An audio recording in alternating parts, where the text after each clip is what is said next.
L'idée aujourd'hui, c'était de pouvoir expliquer en quoi cette approche pouvait un petit peu améliorer l'impact des projets de développement classiques, agricoles ou forestiers,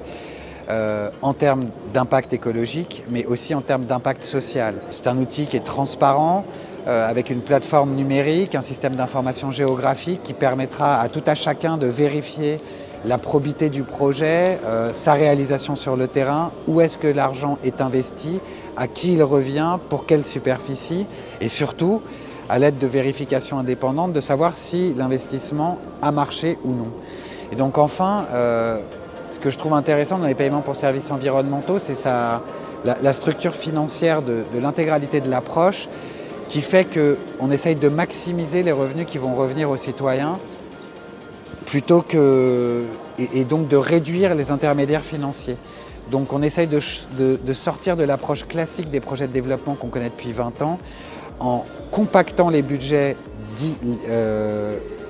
dédiés aux agences d'exécution et en maximisant les budgets dédiés aux citoyens sur le terrain. La RDC porte le leadership de l'initiative à l'échelle régionale depuis janvier. Une conférence interministérielle internationale a été organisée du 27 au 29 janvier 2025 avec l'ensemble des ministères représentés en charge de l'environnement, en charge des forêts et en charge des finances des 6 pays d'Afrique centrale forestiers, également signataires de la déclaration CAFI. Donc il a le leadership, il est en train, il me semble que la République démocratique du Congo souhaite utiliser les outils développés par CAFI pour institutionnaliser ce mécanisme de PSE qui fait partie de l'article 6.8 des accords de Paris, qui est une approche non marchande de lutte efficace contre les changements climatiques. Et donc il me semble que le pays suit une voie extrêmement prometteuse et extrêmement forte, et qu'à la COP30, lorsqu'elle présentera les premiers projets de démonstration qui sont actuellement en cours, conduits dans 4 provinces congolaises,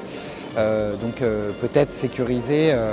de la finance climatique internationale et aller